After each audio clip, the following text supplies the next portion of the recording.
Um, we are now come to tackle distance bearing problems, and I will solve examples from your textbook. I'll pick my examples from your textbook so that if you have the Aquila in the house, you can, if you don't even understand, you can even go into your textbook for further reading and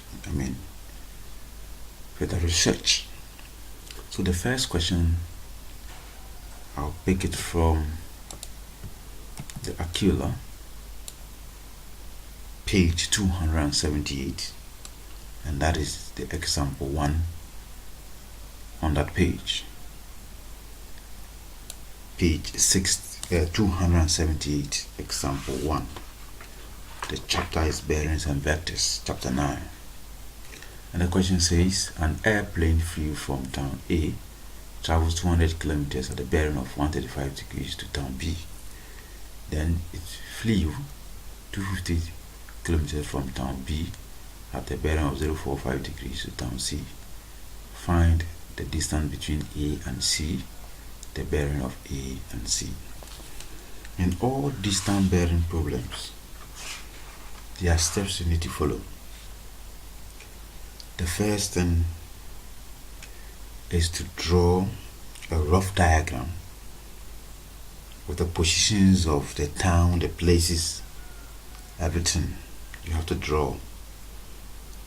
After you draw, you check whether you see whether you get a right angle triangle in the shape. So in an attempt to do the calculations, if you get the right angle triangle, you apply the Pythagoras theorem or the basic trick, some of the basic trick ratios. If you don't get a right angle triangle, you can use the sine rule and the cosine rule, which I will discuss in the course of this lesson. Now, we are come to sketch this diagram. An airplane flew from town A. So let's locate town A. This is town A. I'll call it town A. And it flew at a bearing of 135 degrees. This is a 3-figure bearing, so to be taken from the North Pole, clockwise direction. We are looking for 135. 135 lies exactly in between 180 and 90 degrees. So to be somewhere here. It flew for a distance of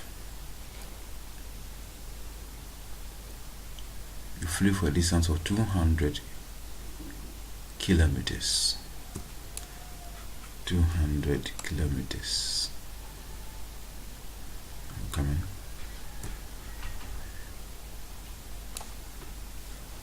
So we close this position, and that will be our town B. Our town B. We indicate the 200 kilometers. 200 km. 200 kilometers. Then our town B, it flew again at town B at the bearing of 45 degrees. But this time it flew for 250 kilometers to town C. So at town B, this is our positional B, flew on a bearing of 45 degrees measured from the North Pole.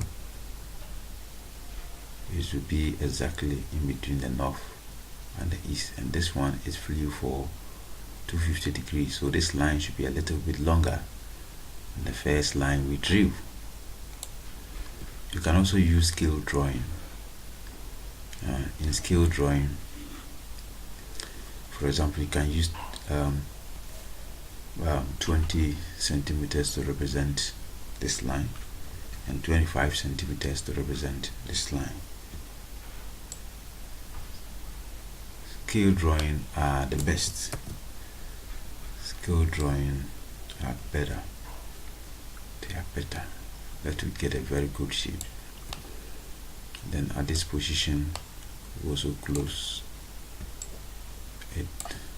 Then we'll write the name of the location, and that is location C.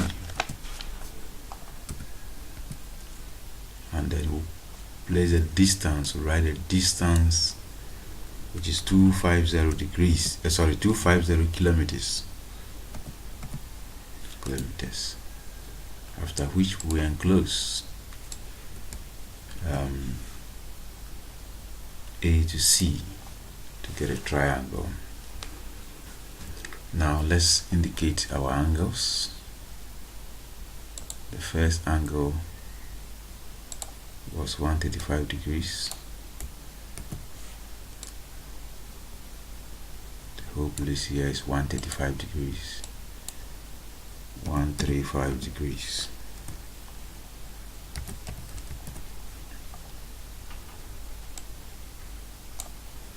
And then the bearing here is 45 degrees. 45 degrees.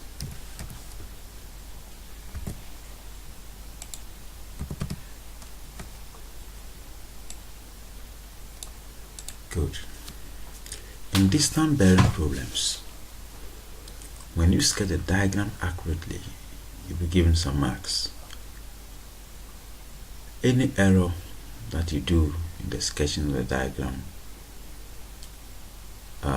will attract a penalty, -half or -1. Mostly it's -half. Some of the errors include non-labeling of the positions A, B, C, non-labeling of the distances 200 kilometers, 250 kilometers, etc. Non-labeling of the angles, in this case our 135 degrees and the 45 degrees. If you fail to do that, you'll be penalized in each of the error that you make. So take note of that. Okay, now let's put the diagram at one side so that we can have some space. Now we come to analyze and solve the question.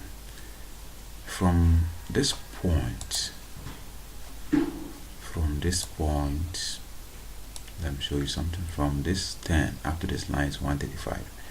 Then what about the space here?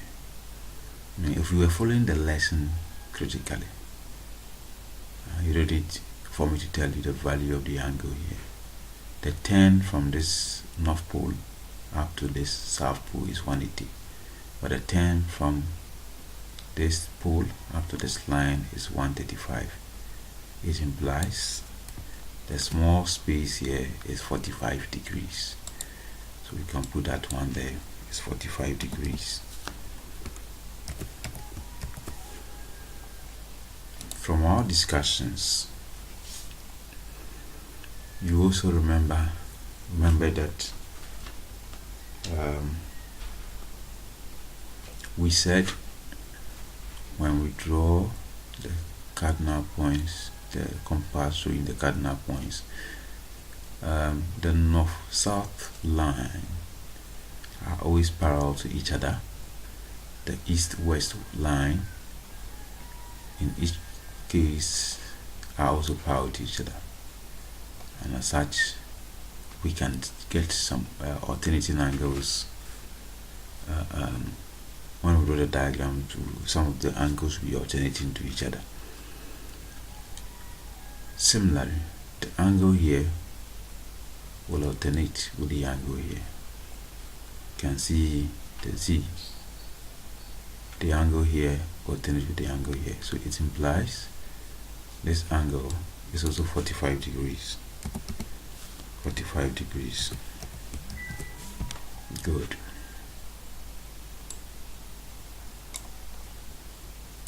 This will make the angle here a 90 degrees angle. 90 degrees angle. 90 degrees angle.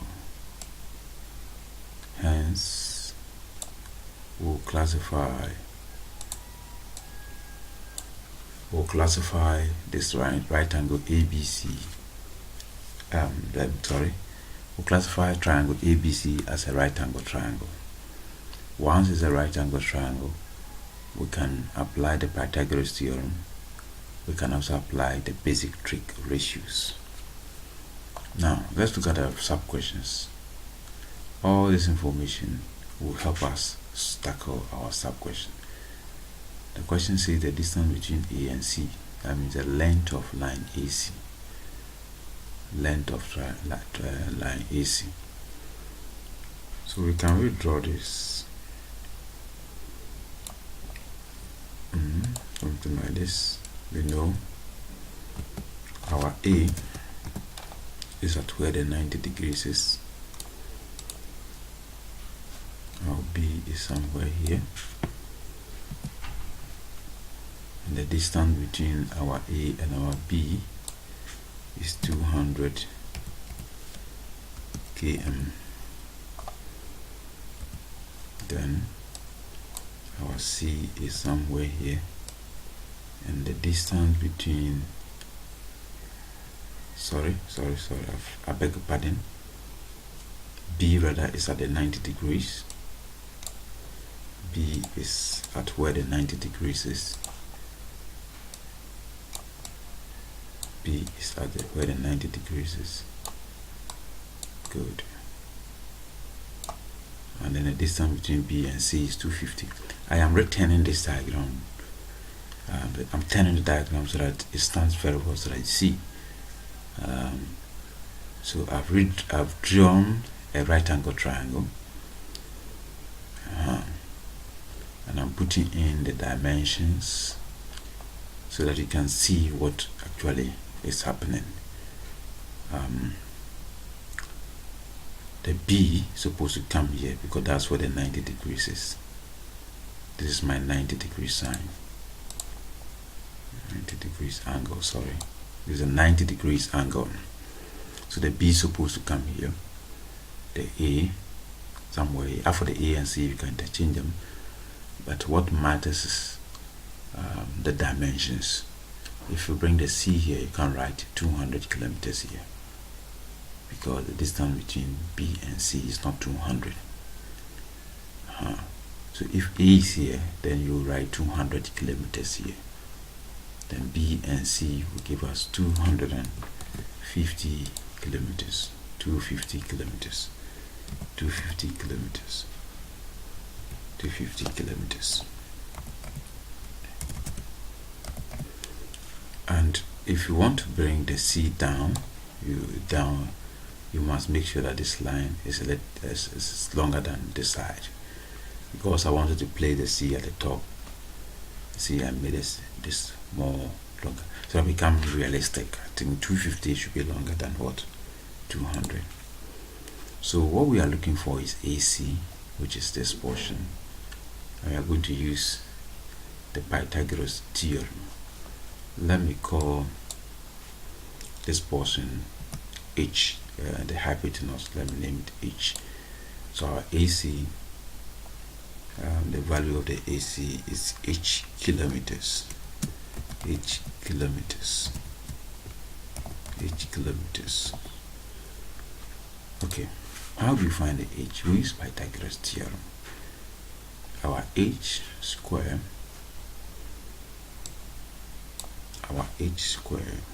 by Pythagoras theorem. Let me increase the font a little bit. By Pythagoras theorem, our H square will be equal to the sum of the square of 250 200.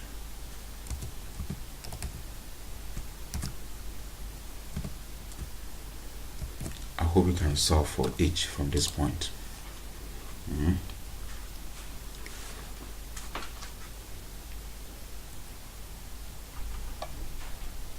Continue solving for the h. You square this, you square this.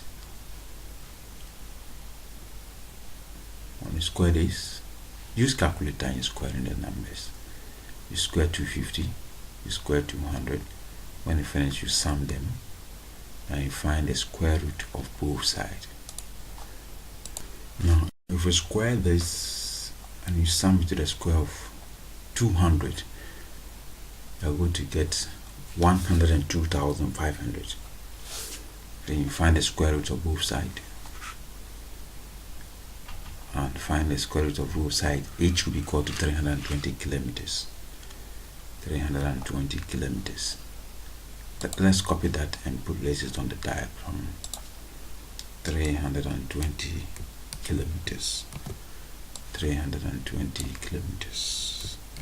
So we know our H now is 320 kilometers. Remember, when recording your final answer, the unit of measurement is very, very important. You can't just write 320. You'll be penalized if you do that. Okay. Now, let's go to this next sub question.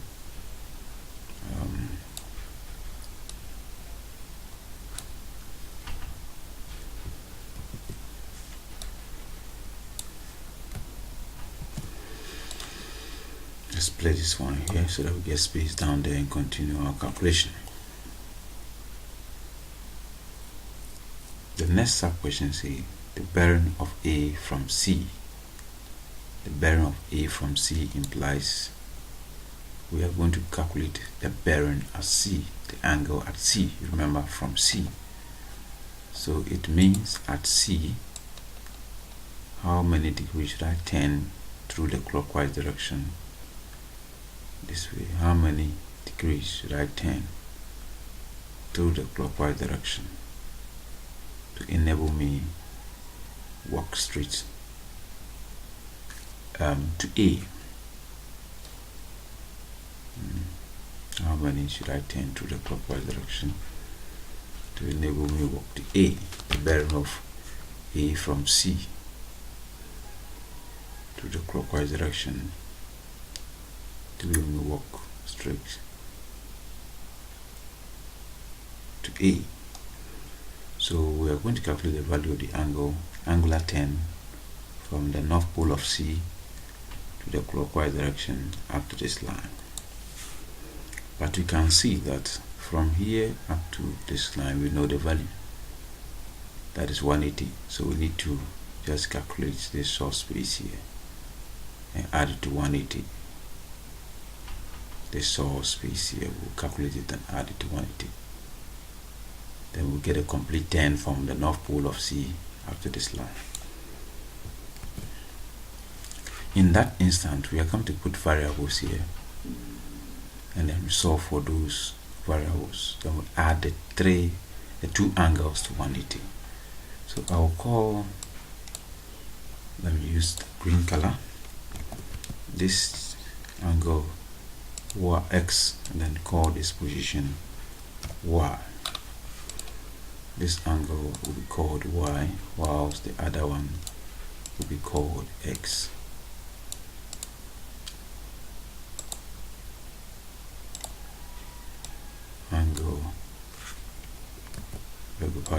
Angle X and Y. Let me close that with X. Good. Angle X and Y. Straight away, you should know the value of angle Y. Angle Y alternates 45 degrees here. So we will not waste much time in solving the B. Is the solution to the B. The B we know that y is equal to 45 degrees.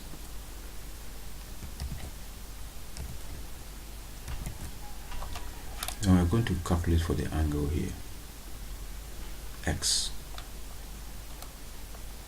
We're going to calculate for the angle x.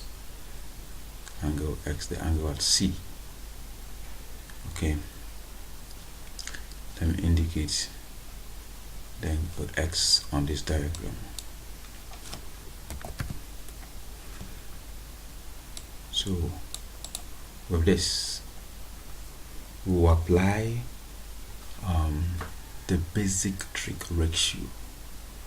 The basic trig ratio at a tan, at a sine, at a cosine, to be able to solve the value of the angle.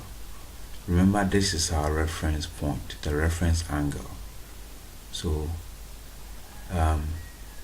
we can now name the part of this right angle triangle, because we now have a reference acute angle. We have a reference acute angle. When it comes to trigonometry, when you draw a right angle triangle, the only place that has name is the hypotenuse. The other two sides have no name until you have an acute angle you are referring to. So this is our acute angle we are referring to. In that case, our 200 kilometers is the opposite. This is our adjacent, and this is our hypotenuse. So I'm going to use tan. I will remember your SOHCAHTOA. SOHCAHTOA. I'm write it here. Come to this. Watch here. SOHCAHTOA.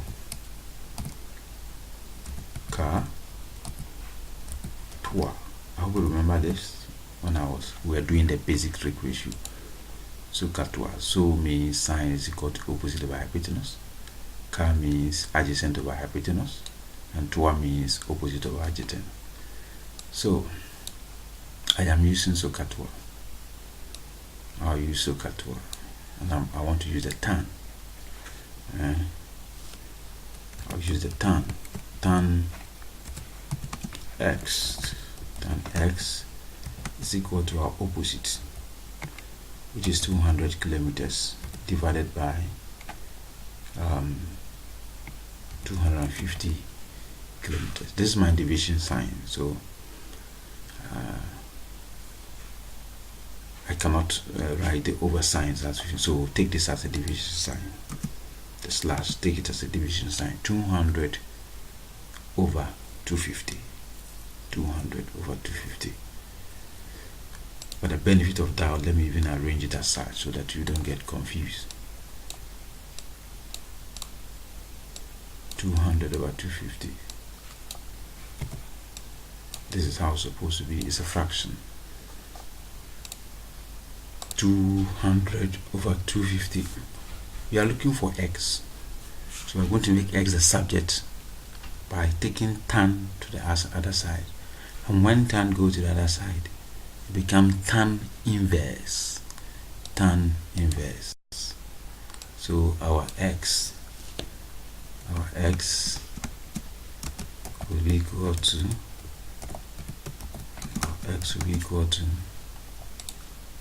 the tan inverse of 200 over 250.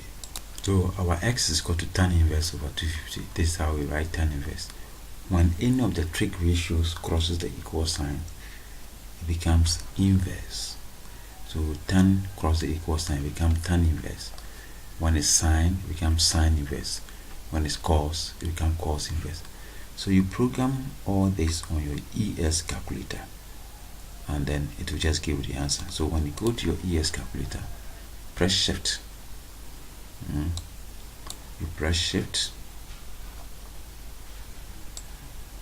Come in. Good. You press shift before you press tan. Then you input the fraction here. The moment you press shift and you press tan, there will be an open bracket for you.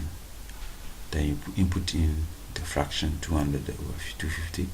Then you close the bracket and press your equal sign. I am taking it again. Press shift press tan.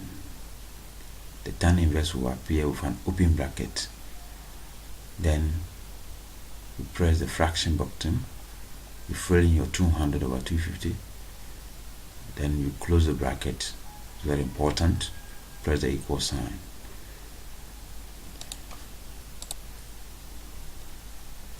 With trigonometric calculations, you must always make sure that your calculator is in degree mode. If this calculator, the picture I'm showing is not on, but if you on your calculator, check. You will see a letter here. A letter here. It can be D, R, or G. It's supposed to be in D, degree mode, before you do trigonometric calculations. If in case your calculator is not in the degree mode, there are two ways you can do that. The first way is to reset the calculator to factory settings. By default, the calculator always comes from the factory and it is always in the degree mode. So when we reset it to factory settings, it will reset the calculator mode to degree. This is how you do the resetting to factory settings.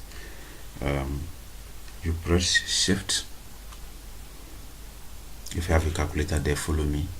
You press shift, then you press 9. Press 9. Press 9. You will have something appearing on the screen to ask you clear 1 setup, 2 memory, and 3 all. So come and select number 3 all. Select the 3 here. After pressing the 3, it will ask you to use these two commands: the equal sign for yes and the AC for cancel, to appear on the screen here. So if you want to cancel the reset, you press AC to cancel.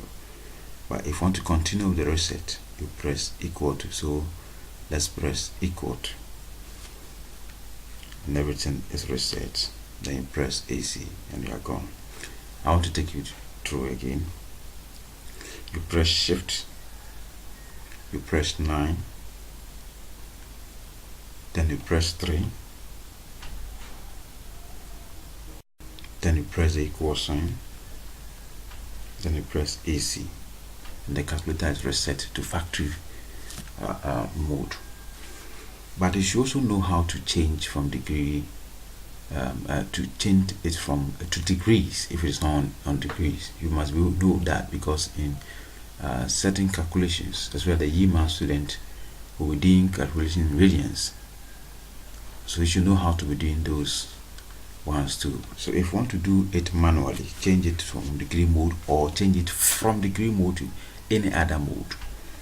You press the shift button here, then you press the answer key, A and S. Quickly you will see the 3 types of angular calculations will be on the screen. 1 is the degree mode, 2 is the radian mode, and 3 is the gradient mode. So we are looking for the degree mode, so you select 1, and that is all. That's very short. I'm taking you through again. You press shift, you press the answer key, then the 3 angular calculation mode will appear on the screen. 1 is for degree, 2 is for radians, and 3 is for gradient. So you select 1. Select 1. Okay. If your calculator is not in the correct mode and you use the calculator to calculate any trigonometry calculations, I bet you'll get wrong values. So take note of that. When you press tan inverse of 200 over 250, you are going to get 38.66 degree. It means our x is equal to 38.66 degree. Remember, what we are doing is look for the bearing from C, the angle at C. That's the turn from the North Pole of C up to this line. Why this line and not this line? It is this line because the bearing is A from C. A from C. A from C. That is why we have to use the AC line. If it was B from C, we would have calculated the angle from here up to the BC line. So take note of that. So how do we get the bearing of A from C? We say it is x plus y plus what? 180. We know y to be 45. We know x to be 38.66. So we can now therefore conclude that the bearing of A from C is 38.66 degrees plus 45 degrees plus 180 degrees, and that will give us 263.66 degrees. In this time bearing problem, you will always round to the nearest degree, so that will give us a 264 degrees. Remember, we are doing 3-digit bearing. So if, for instance, I am just speculate. If, for instance, our answer was 15 degrees, your final answer, you should record it as 0.15 degrees. We are doing 3-digit bearing, so take note of that. But fortunately for us, the value we got is already 3 digits, so that will solve that problem. So that is it for question number 1 in your textbook. Question number 1 in your textbook, the example 1. I'll take you through the examples. Then we'll also look at some past questions. Then I'll leave you to also to do your take-home assignment.